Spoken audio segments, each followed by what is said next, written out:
Welcome to Bridge the Gap with hosts Lucas McCurdy and Joshua Crisp, a podcast dedicated to informing, educating, and influencing the future of housing and services for seniors. Powered by Marquentum.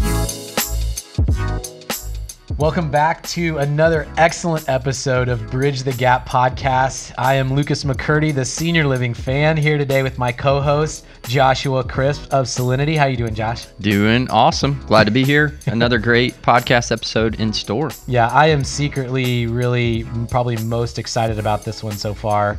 I've interacted with Amanda on LinkedIn before, but to get to actually interact over video and audio, I'm super excited because I think that she's one of the most interesting people in senior living that's walking and alive today. I would agree with that. So I had the awesome opportunity to meet Amanda. Amanda, I think it was at Argentum, maybe like a year or so ago. It feels like it feels like I've known you a lot longer than that, but we've had multiple kind of phone conversations and emails and constantly trying to pick your brain. But I want us to talk today about what you're involved in and what I would describe, and correct me if I'm wrong, but I describe it as a passion project of yours in Connect the Ages.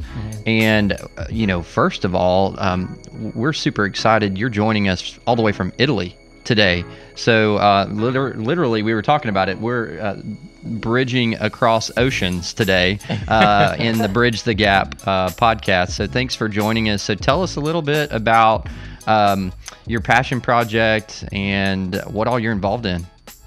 Sure. And first, thank you so much for having me on. I really appreciate being in your top few lists to reach out to early. That means a lot. And especially both of you are so innovative, and those words coming from you are really, really important. So thank you so much. Right now, I am in Italy. I'm in Sardinia, which some people might know it's one of the world's 5 blue zones that have been identified. So there's a higher than normal likelihood that people here will live to be centenarians or live beyond, normal life expectancy. So I was here in October and I'm back already. So the reason for that is when I came here, it was to help an organization with a pilot VR project, virtual reality project. But when I was here, I found what I'm really passionate about, which is, how do we connect younger generations to the value of older generations? And they're just doing that naturally here. So, I wanted to find out, why is that? How are they doing this? And how can we maybe bottle that up and share it with the world? So that's why I'm back so soon.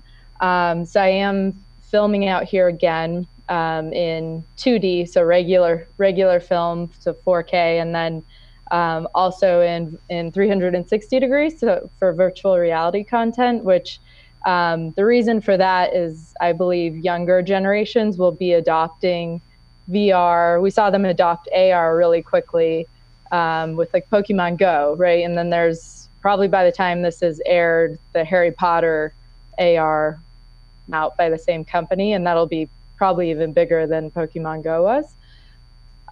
So I think AR and VR are really interesting tools, and that's why, is to get to younger people earlier. Wow. Well, I mean, this is one of the reasons why we're reaching out to you, because no one would put virtual reality, I say no one, very few would put virtual reality in the same conversation or sentence as senior living. And we've had some talks about technology with a couple of other guests, and the conversation goes, it's slow to adopt this technology into the industry, but you're talking about virtual reality. I mean, how have you gotten to this point?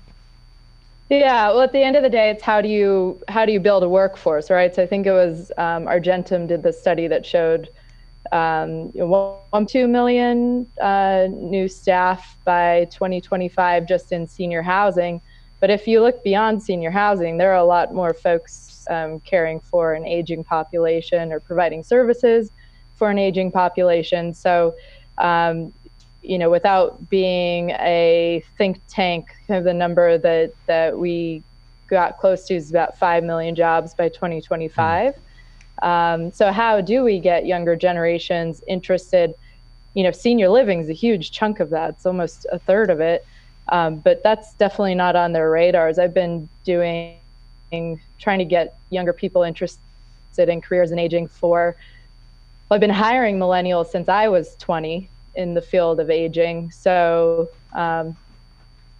just so you guys know, I'm 29 and a half now, because you have to count half years when you're working with centenarians and children. They're always counting in halves. So yeah, it's just been really interesting to find that it's not on anyone's radar, not because they're not possibly interested. It's just, it's not talked about by school counselors. It's not talked about by their professors. It's just so far off the radar. So that's why if you can use tech that's been dividing generations as a tool to bring them together and really target young people with the VR, because that can scale faster than 10,000 senior living professionals going into classrooms and speaking. That's doable, but that's going to take a while to get something like that off the ground. But media can really take things by storm. So that's kind of why the crazy tangential path, and it's not putting VR on older people. They're definitely welcome to watch, any age is welcome to watch these videos, but it's definitely more targeting a young audience. Like, why should you care? Why are they fun? Like, why should you even consider talking to an older person or spending time with them yourselves, let alone a career in aging? So it's kind of building a funnel, and using the media at the top, and then you funnel into, oh, well, you enjoy spending time with elders. Would you want your first job to be in a senior living community? Would you be up for being, working in wait staff, which is a job I had actually when I was younger. So I think there are a lot of ways to get young people in, and this is kind of a wild, crazy idea I had to follow. And so is that the content of the virtual reality? Is that you're physically, or you're saying, hey, this may be something that you're interested in. Come and take a walk down in a day in the life of a career in senior living. Is that the content of the virtual reality? No, actually, no. It's mostly education and entertainment content for younger generations. So, I was just in Puerto Rico. I spent some time in about 2 months in January in Puerto Rico. So you have a current event angle there, right, because of the hurricane. You've got all sorts of different aspects. What we were doing there is I went swimming with a 99-year-old in the ocean. So we were able to film that, and that's more of like an entertainment type of a story. But then a few other things we did is worked with artisans. So they taught us how to make a mortar and pestle, how to weave cattail chairs. So you take cattails and you weave them, and that's the part of the chair you sit on. And bobby lacing, which is something that actually came from. Sorry, are you freezing? I think it might be my internet. No, it froze. It's okay. So you were just finishing off with the cattail craft. Yeah. So we went to also learn how to make bobby lace. So it's really interactive. So we're filming this again in both flat and in 360, so that whatever medium takes off, we're ready for both. But that's more educational, right? So that's more like anthropology or sociology or art, or that's that history that can have many different education topics. And I think that's what's going to get teachers to share this content. And it just so happens that the maestros, that the elders are the experts are elders. So I think subconsciously we can connect young people to the value of elders. So then a career in the field of aging isn't something that's like, well, why would I ever do that? They already see value in elders beyond their grandparents. So it's just a different way to go about it. Oh, okay. I think I get a much clearer picture now. Is that basically you're using the best technology available to create content around the topic to gain attention from the younger audience. Yeah. Mhm. That's super, Yeah, and super cool. thanks. And then we did some content specific to careers and aging and senior living. So that's already, ready to go. And we could create more of that. We actually have a lot in the backlog, but it didn't take off like I think many of us who worked on the project thought it would. So it's there and it's accessible. But I think first, for people to even get to that layer of content and engagement, you first got to catch them with a bigger net, and then they'll filter through. So tell me, and I know we probably touched on it a little bit in this initial conversation, but walk us back. Can you tell us much about this film tour? I've been fascinated by that. So you were basically in Europe, right, for like a whole month? Is that right? Because I knew I couldn't even hardly contact you for a month, and I didn't know if this was super secret, like top secret, or can you tell us about it? No. So I was in Europe. There's a hashtag Euro Longevity Tour. But there are just a lot of things I wanted to see. I know they have a huge workforce shortage as well in the field of aging. The UK is really concerned about it, Germany as well. So they're a little bit ahead of it, ahead of the problem compared to the US. And I really do believe that the future of senior living isn't senior living. I think it's multi-generation communities with, areas of the property where literally the community can come in and use that asset. So whether you have like a co-working space or you have a theater or whatever it is, it's somehow, I don't think baby boomers want to be isolated like their parents were. So I think senior living won't be senior living in the future. So I wanted to go study multi-generation living over there. So I so agree with you, and I think you know that. You and I have talked about that a lot, and even when we were contemplating what are we going to call this podcast, I think Lucas and I had a kind of just a conversation about we wanted to touch the senior living audience, but we were almost like we don't want to call this anything senior living. Is this going to date this? Because how long is the term senior living even going to be a relevant term, right? And so I totally believe in that. So what would be some of the, I guess, big themes or big takeaways that you saw from that experience that you're like, they get this. This is something that we could bring back to the States and not only implement this, but maybe even improve on what they're doing in Europe. Mm-hmm. Yeah, I think there are some really creative people in the States that are doing this. So I'd definitely keep an eye on them. The university-based retirement communities are really great. The tricky part is, and I've consulted with a couple of universities, so this is from knowing the inside, very slow. So if university folks are listening, like, you guys got to speed it up. So, yeah, that's a really tricky part. I think Europe, there's one I kept hearing about over and over again in the Netherlands called Humanitas. And so I went there, and, they're the ones that probably get the most press of any of the intergenerational communities probably in the world. And they have a lot of college students living on their campus. And what they do is, they get free room and board basically for working at the community.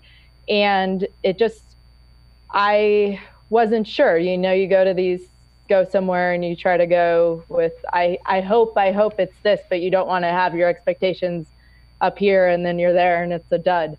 But it was beyond anything I could have hoped for. Oh, wow. Yeah. So the students were, and this is what I think we need to do in the US, the students were selling it. I mean, they were so passionate about their neighbors, and a lot of them didn't have like really close grandparents that even lived close by or that they had close relationships to. And I thought that might be a little bit harder for them, and maybe it was in the beginning, but now some of those students are the closest to the elders in the community. So everyone needs human connection, and I think some things that, in the US, some things I hear people are worried about, well, what if they party too much?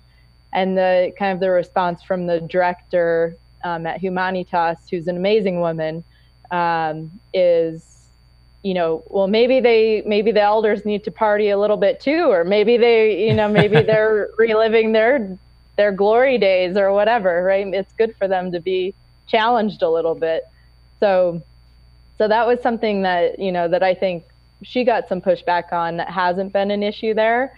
And a lot of the elders are very interested in the love lives of the younger residents. So, and vice versa. So it's a lot of fun. It does bridge the gap quite well. And some other things are, the daycares in assisted livings or memory care even. I think memory care is a place a lot of people in the U.S. are afraid to bring children into, and I think that creates a bigger problem and a faster downturn with the dementia. It's isolating, right? So that's another. Those would be two things. Don't be afraid of kids thinking about parties and or even going to them while they live in these communities, and don't be afraid of putting kids and people living with dementia together as well. Yeah, so I think that maybe leads into some of my thinking. We kind of put this podcast under the topic of labor challenges, right? Yeah. And you've kind of touched on some of the challenges and statistics that we're all in the industry hearing about. We're trying to figure out strategies to implement. Some of us feel like oftentimes we're drowning, and I think this group that you've mentioned through Connect the Ages, the millennials, they seem to get like a bad rap, right? I mean, there's a bad reputation, I think, oftentimes among employers. Do you think that's fair? Every person's different. There are bad boomer employees, there are bad millennial employees, and sorry guys, there are bad Gen X employees. I think that's your category. I don't know. You nailed it. You nailed it. Yeah. Right. And then there are great ones. So it just, I think millennials are a pretty interesting group. A lot of us, I started my first company, and it was a concierge service caring for elders in their homes during the recession. So it was really interesting to get the caliber of millennials, because it was based in Colorado and there's a big millennial migration to Colorado. The caliber of people that I had applying, it was just through the roof. I mean, I had nutrition grad students, nursing students, people trying to get into med school, teaching, teacher aides that were trying to get into teaching jobs. So just about everything, basically every soft and hard science you could think of, I was able to employ in the millennial category. So and I think this is pretty typical of most senior living and most entry-level jobs in the field of aging, is there are more female applicants than males. But as far as people I've employed and what I saw in the Netherlands, I think the young males maybe got more out of their relationship with the elders sometimes than, female staff or the younger female students. And I don't know why that is exactly. I think maybe it's because none of them expected it really. And it's really interesting. I don't know really how to explain it, but that's one thing that I've definitely noticed. So how do we get more males into these earlier roles is something that I think would be great for, amazing leaders and role models like yourselves, because I think it takes, people that they would want to be like when they grow up to kind of show them the way. So I think that's something you all could really tackle. I think you might have just called us old guys. Did you just call us old guys? Yeah, I think you did. Yeah. You're maestro. Okay, perfect. Well, so tell me if you think this is true. This is just my own personal observation, no data to back this up. But as an employer, kind of all over the U.S., one of the things that seems to strike me about the millennial workforce, and again, stereotyping here, but is that, how do I say this? They seem extremely mission-oriented. more than the older workforce. Like Right. it seems like the older workforce, they're very much about the job description, the career pathway, what are the benefits? And I don't get asked those questions very much by millennials. They really want to know more, like, what's the purpose? How is this impacting? How am I part of something bigger? How am I making a difference? And so for me, that's been something like a trend I'm seeing that seems really positive. Yeah. And I'm curious, Lucas, if you're seeing that, Amanda, if you're seeing that, if you believe that, because I feel like if that is true, we have a real opportunity in senior living because of all of our touch points. Huge. And because it is, so humane in nature. So just interested to know your perspective on that. I think more generations are mission driven, but honestly, millennials had different content in school. So I had to take a class on corporate social responsibility, which, people have different opinions on. But that's just, education is different now. So how do you play to what they're learning? A lot of millennials, to even get into college, you have to have so many volunteer hours to graduate high school. Some high schools, you have to have volunteer hours. So I think that is just, him being taught to them, and they are rewarded for being mission driven. So however that came about, I do think they are mission driven. I agree. I do believe, however, that they might not be as interested in a promotion, but they might be more interested in a cool job title. We can get a little creative. And then flexible time off seems to be another big thing for millennials. So that's huge. The other big piece is student loan debt. Millennials are ruining their credit, right? So then you have another big problem, because how can millennials buy the homes of baby boomers who senior living needs to move into their properties? These kids are completely destroying their credit with going into deferment or forbearance, or just not paying back their loans. So that's another interesting perk that might be worth looking into, is student loan reimbursement as a senior living employer. That might be a nice benefit, that and flexible time off and a cool job title and mission driven work, and who knows? Wow, that's going to get somebody's attention, and as an operator in this space, they need to be listening. Oh yeah, no doubt. So obviously you have a growing and big following. I think people that are wanting to know what you're into, so many cool things. How can people follow your journey and what all you're involved in and be part of it? Sure. I think, and maybe we could do the first one together too, but I was thinking of, starting a regular webinar or something to get people talking and connected about whatever's topical. So, but I think a big piece for me that I'm passionate about is workforce and multi-generation living. So I'd love to do that with you guys.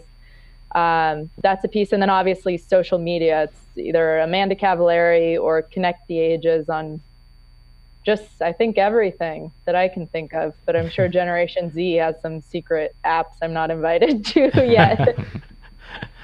Well, awesome. Amanda, we really can't thank you enough for your time. Our podcast is now international because of you. Absolutely. You took us international in one episode. Yeah. Yes. So thank you so much, Amanda. We'll make sure that we put all this in our show notes. People can connect with you and engage with you. I think another part of our mission is that we don't want this podcast conversation to end when the audio's over. So we're going to take it to social media, and that way it allows people to ask questions, and we'll make sure that we engage. So Amanda, safe travels. Believe me that we're going to be looking and following you, and because we want to know more and we want to continue to learn from you. So thank you so much. See you, Amanda. Bye. Thank you, Lucas and Josh. Bye. Thanks. Bye. You're listening to Bridge the Gap podcast, powered by Coastal Reconstruction. So how fun is Amanda Cavallari? She's one of my favorite people. Actually, I love Amanda. Have really enjoyed keeping up with her. Like I said, the first time I met her, her passion for what she does is incredible, and that right there is what it's going to take to positively change our industry. So she's definitely a catalyst for change. Yeah. Love what she's talking about, and love keeping up with her. I mean, yeah, that's not something that you can fake. Like, that's just your DNA. Like, with the stuff that she's doing, it's just, I mean, it's another level is an understatement. To be literally challenging, traveling the globe in search of the best new model, the best new idea, a new culture, a new perspective, and a new take. I mean, that's not a crowded room. I mean, there's only a few. She's the only one I know. Yeah. Well, and we've got to have a follow-up with her because there's so many areas that we can do deep dives on. Today we only had 20 minutes with her, and a 30-minute podcast flies by when you're with somebody like Amanda. Right. So there's so many implications on that. I think so much of what she's doing is some of the answers to our labor challenges. Yeah. We were talking about that in an earlier podcast. And I think that we can get her back on the show and hopefully dive in on that. Yeah, I mean, her ideas around, university school debt reimbursement. I mean, if you're trying to captivate an audience where now we've talked to two people in the industry that throw out the 1.2 million for staff needed, and she said, you know what, when you take the whole healthcare system that encompasses a lot of the aging population, senior living, I mean, we really may be talking about 5 million workers. Right. When we really look at it, that's a huge number. Right. Well, and I think one of the things that she's doing is just giving some practical steps for how we as operators, as owners of communities, as administrators can start to just take bites of that apple and make a big difference. So super excited about what Amanda's doing. Hope everybody will follow her journey. Yeah, I think so. And probably the last big takeaway that I had that I know resonates with you, Josh, is the whole generational living, and the fact that university systems are reaching out to her because she has their attention about the stuff that she's doing. I mean, what are you seeing there? I mean, how's that conversation going, and when do you think that is going to become more of a reality and then maybe the norm? Well, so it's striking a nerve with a lot of people, and a lot of people are talking about it. When we launched Salinity, in the fall of last year of 2017, we started getting inundated with calls from universities in particular that obviously they're dealing with students and wanting their career field, whatever their career field is, whatever they're training them in. They realize that the aging demographic, they're going to be going out into that demographic. And they recognize the value that their students are going to have on the change for the future, as well as they recognize the value of their alumni that have gone on before these millennials, and both of these, I think there's a real opportunity for the intergenerational space. That's what's going to bridge the gap.